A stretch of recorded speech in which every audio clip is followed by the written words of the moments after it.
नमस्कार मित्रांनो, सोमजाई माता तीर्थयात्रेमध्ये मी सुषमा आपलं सहर्ष स्वागत करीत आहे। आज आपण ऐकणार आहोत काशी यात्रेतील लोकांचे अनुभव। त्यासाठी माझ्या चॅनल सबस्क्राईब करा आणि नवनवीन व्हिडिओ पाहिजे बेल आयकॉनला क्लिक करा। गुरु ब्रह्मा गुरु विष्णू गुरु देव समोर या सोमजाई यात्रेमध्ये सर्व सहभागी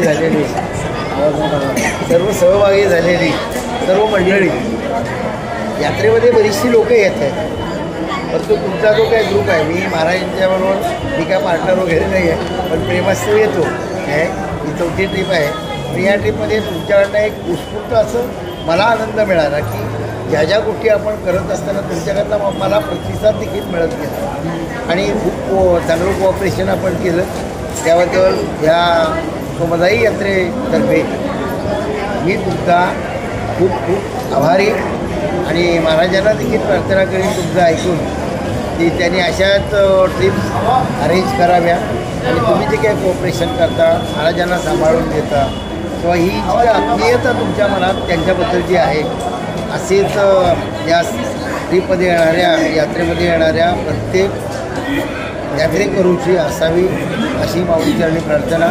आणि विश्वेश्वराची आज खूप मोठी आपल्यावर कृपा झाली, म्हणजे तशी एक प्रकारचे बघायला गेलं तर आपली परीक्षा पण घेतली, कारण देवाचं दर्शन फुकट मिळत नाही। आणि हे सगळं करत असताना आपल्याला 3 संकट आली, पण त्या 3 संकटातला देखील देवाने आपलं पारिपत्य व्यवस्थित केलं। साहेबांना तर मला वाटलं खूपच लागलं, मला वाटलं क्रॅक झाली असतील, पण नाही, भगवंताची खरोखर खूप आहे आणि धन्यवाद, आभारी आहोत।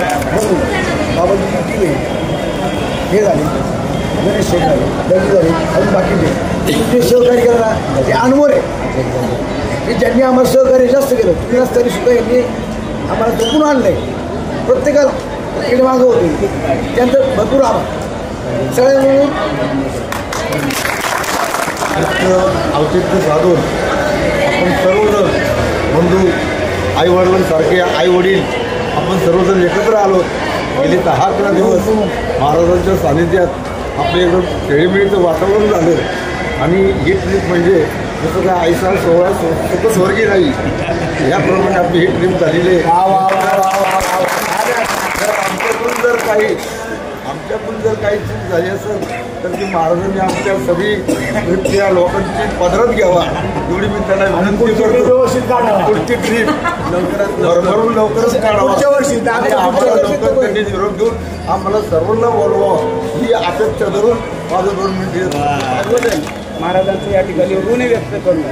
आणि हा तात्याने मला ते आठवण चुकून राहिली होती माझ्याकडे की मी सुरुवातीला सांगण्याचा प्रयत्न केला की घरच्या कुटुंबाप्रमाणे, म्हणजे बघा आज सकाळी एक आपल्या नको ती एक घटना घडली की रेणुकाताईचा पाय घसरला आणि त्या पडल्या, पण त्यांना सुद्धा एवढी मोठी त्यांची काळजी घेतली गेली महाराजांकडून की त्यांचं दवापाणी असेल, त्यांना वेळेवर नेणं, त्यांना आईप्रमाणे सांभाळणं, जीव लावणं। हां, तर त्याच्यामध्ये गणेश असतील, महाराज असेल, त्यांची टीम असेल, ही सगळ्या मंडळींचं खूप मोठं सहकार्य आहे आपल्या सर्वांचंच। मी आज आमच्या सोमजाई यात्रा कंपनीच्या यात्रेकरूंमध्ये जे सगळे यात्रेकरू आहेत त्या सगळ्यांच्या वतीने ऋण व्यक्त करतो आणि त्यांचा आभार मानताना बघा आपण थोडेसे लहान होऊ, जर तुम्हाला वाटलं तर तुम्हाला समजा आज नाही कळलं तर नंतर त्याच्यात इंटरेस्ट येईल, आपण त्यांचं थोडंसं एक वेगळ्या टाळीने आपण त्यांचं स्वागत करतो। टाळी कशी करायची बरं का, इकडं लक्ष द्या, आपण काय करणार, सुंदर बढिया आणि झकास अशी टाळी वाजवायची एका मागे एक। पहिल्यांदा सुंदर, बढिया आणि झकास। ओके, परत 2 मिनिटं या तुम्ही, तुमची टीम या इकडं। महाराज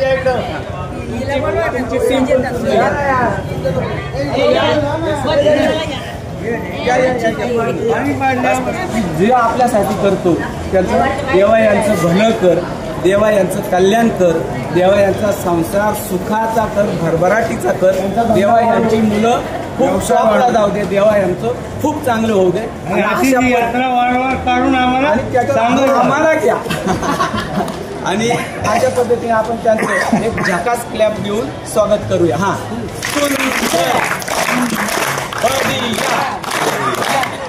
आता काय बोलणार मी. तुम्ही सर्वांनी समजाय तीर्थयात्रा मंडळमध्ये आल्यानंतर मला एवढं सहकार्य केलं. म्हणजे बालक बापाचे ताती गे आणि बापा त्याची जीव लागे, त्या उक्तीप्रमाणे तुमचा बालक समजून तुम्ही सर्वांनी मला सहकार्य केले. मला खरोखर बोलण्यासारखं काही नाही. तुमचं एवढं प्रेम आणि एवढा त्रास होऊन सुद्धा मला कोणी काही बोललं नाही, याचा मला खूप आनंद झाला. आणि असंच तुमचा प्रेम माझ्या पाठीशी राहावं. आमचे गुरुजी असणार, आमचे म्हणजे मला खरोखर माझ्यावर एवढं नितांत प्रेम करणार आमचे नलिन भाऊ आहेत, त्याच्यानंतर आमचे दत्तात्रय भाऊ केदारी हे आहेत, त्याच्यानंतर सर्वच आमचे घारे सर, सर्वच मायबापांनी एवढं मला सहकार्य केलं की मला असं वाटत होतं माझी प्रकृती एवढी म्हणजे भावना माहिती आहे. मी 4 तारखेपर्यंत ॲडमिट होतो. माझी पण येण्याची म्हणजे माझा पायाचा खूप प्रॉब्लेम असल्यामुळे मी येणार पण नव्हतो. पण मला माहिती आहे कुंभमेळ्याचं वातावरण आहे, त्या वातावरणामध्ये खूप गर्दी असणार आहे. त्या गर्दीमुळे मला जावंच लागले. डॉक्टर सांगितलं काय झालं तरी चालेल, पण मला जावंच लागलं. कारण माझ्या जागी दुसऱ्या कोणाला पाठवून जमणार नाही. एका वेळेस ते आचार्य मंडळी चेंज करून पाठवू शकत असतो, त्यांनी ते कार्य केलं असतं. पण यासाठी प्रोफेशनल म्हणजे त्या माहितीचाच माहिती माणूस पाहिजे होता. तेव्हा मी सुद्धा या यात्रेमध्ये आलो आणि तुमचं सहकार्य पाहून मला माझा भाग गेला, शिकला, अवघा झाला आनंद आहे. या उक्तीप्रमाणे मला काहीच या यात्रेमध्ये भाग काही वाटलं नाही. मला डॉक्टरने सांगितलं महाराज तुम्ही 1 तास पण उभे राहू नका, त्याच्यानंतर वजन सुद्धा उचलू नका, सगळं पथ्य सांगितलं होतं. एवढा मला प्रॉब्लेम असताना मला काही प्रॉब्लेम झाले नाही. असं तुमच्या कृपा माझ्यावर राहावं. समजा तीर्थयात्रा मंडळाला तुमचा आभारी आहे. धन्यवाद. कशी वाटली व्हिडिओ कमेंट बॉक्समध्ये कमेंट करून सांगा. लाईक आणि शेअर करायला विसरू नका. पुन्हा भेटून नवीन व्हिडिओ लवकरच. तोपर्यंत धन्यवाद.